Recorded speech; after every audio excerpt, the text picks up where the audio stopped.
tardes. Nuestro equipo está conformado por Carla Pérez Alvarado, Javier Piña Pérez, Miguel Ángel Hernández Campos y su servidor Kevin Alberto Salinas Ramírez. El tema que nos tocó fue el calor y la termodinámica.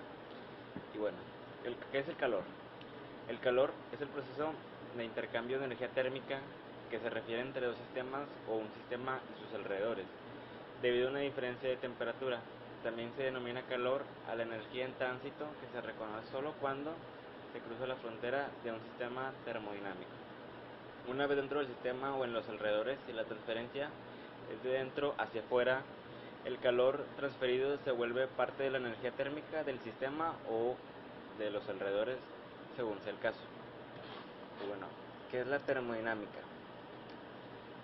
La termodinámica es la disciplina que dentro de la ciencia madre de la física se ocupa del estudio de las relaciones que se establecen entre el calor y el resto de las formas de energía, entre otras cuestiones. La termodinámica se ocupa de analizar los efectos que producen los cambios de magnitudes, tales como la temperatura, la presión, la masa, el volumen, en los sistemas y a un nivel macroscópico. La base sobre la cual se cierran todos los estudios de la termodinámica es la circulación de la energía y, como esta, es capaz de infundir movimiento. Y ahora, bueno, las fuentes de calor en los hogares.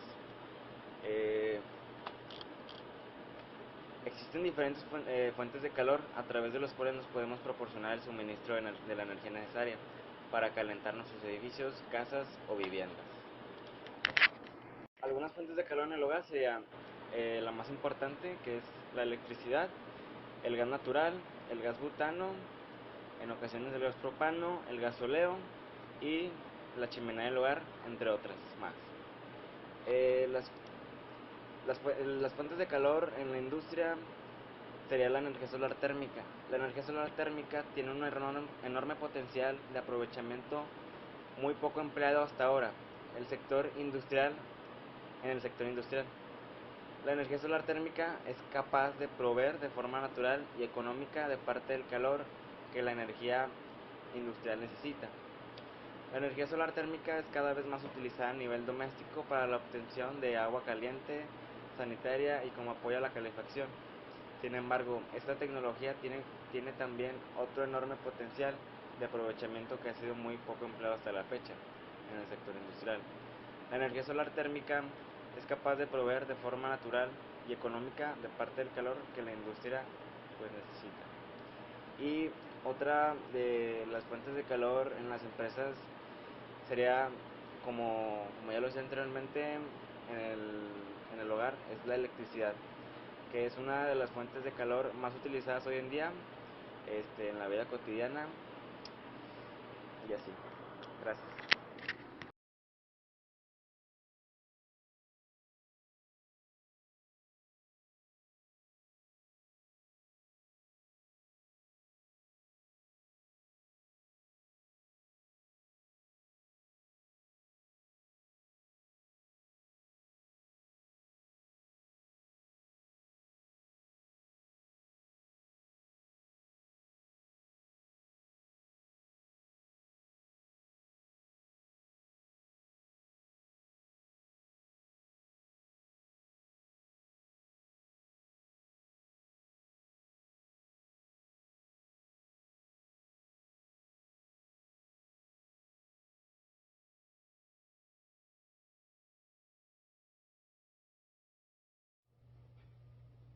La refrigeración ambiental en edificios e instituciones.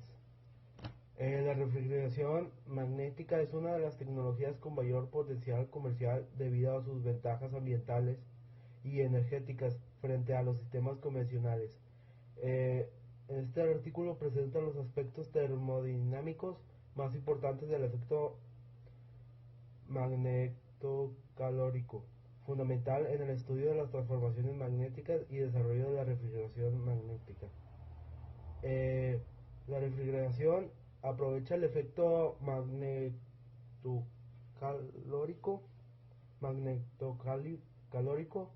para reemplazar los procesos de compresión y expansión de los sistemas convencionales por procesos de magnetización y desmagnetización de un material magnetocalórico. A diferencia del ciclo del vapor en los sistemas de refrigeración, el refrigerante es un sólido y no se puede bombear a través de intercambiadores de calor, por lo tanto se emplea un fluido que transfiere la energía entre el refrigerante magnético y los depósitos.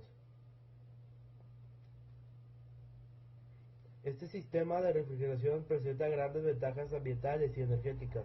Al suprimir el compresor, aumenta la eficiencia y reduce la emisión de, de agua. También disminuye el efecto invernadero causado por los CFS y HFC, por lo que reemplazan los refrigerantes del ciclo del vapor por un refrigerante magnético y un fluido, que puede ser el agua o el hielo dependiendo de la temperatura de aplicación. La manifestación del efecto magnetocalórico como un cambio de entropía isotérmico o un cambio de temperatura adiabático permite obtener diferentes ciclos termodinámicos. En este artículo se presentan los principios termodinámicos de los ciclos magnéticos de Carnot y de Blayton, señalando las limitaciones termodinámicas de los sistemas de refrigeración que emplean el ciclo de Carnot.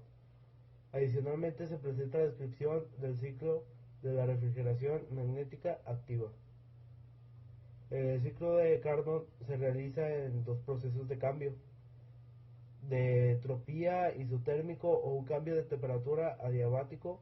Permite obtener de diferentes ciclos termodinámicos.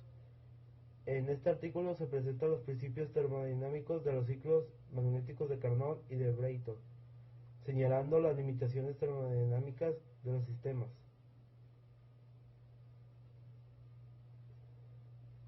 Esto permite estudiar las manifestaciones del MCE.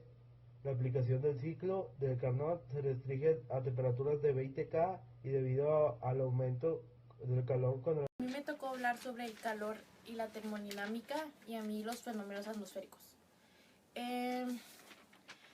Un fenómeno natural o atmosférico es un cambio de la naturaleza que sucede por sí solo.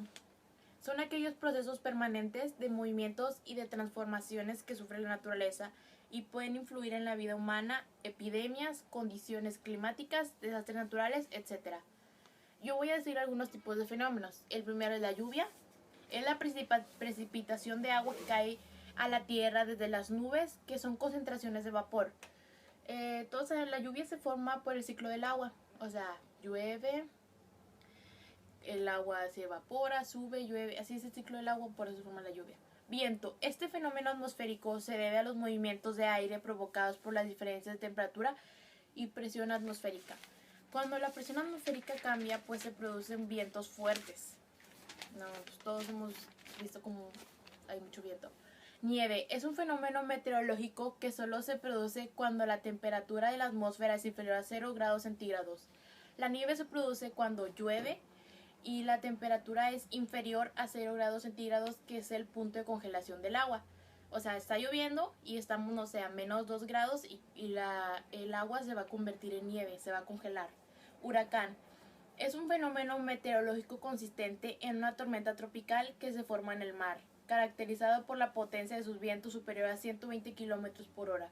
Un huracán se forma en el mar y va avanzando hasta tocar tierra algunas veces, no siempre, y cuando toca tierra va perdiendo fuerza y se va convirtiendo en tormenta tropical, y pues porque ya no hay agua que lo alimente. Tormenta eléctrica es un fenómeno meteorológico consistente en una tormenta caracterizada por la presencia de rayos y truenos. Pues los truenos, cuando llueve algunas veces se convierte en tormenta eléctrica, no siempre. Arcoíris es la descomposición de la luz en los colores que la forman. Cuando hay sol y llueve, la luz se refleja en el agua y se descompone y es lo que hace que se formen los colores del arco iris. Inundación, invasión lenta o violenta de aguas de río, lagunas o lagos debido a fuertes precipitaciones fluviales. Las inundaciones se dan cuando llueve mucho y pues en un río o un lago se desborda y causa muchos desastres. Sequías, deficiencia de humedad en la atmósfera por precipitaciones fluviales irregulares o insuficientes.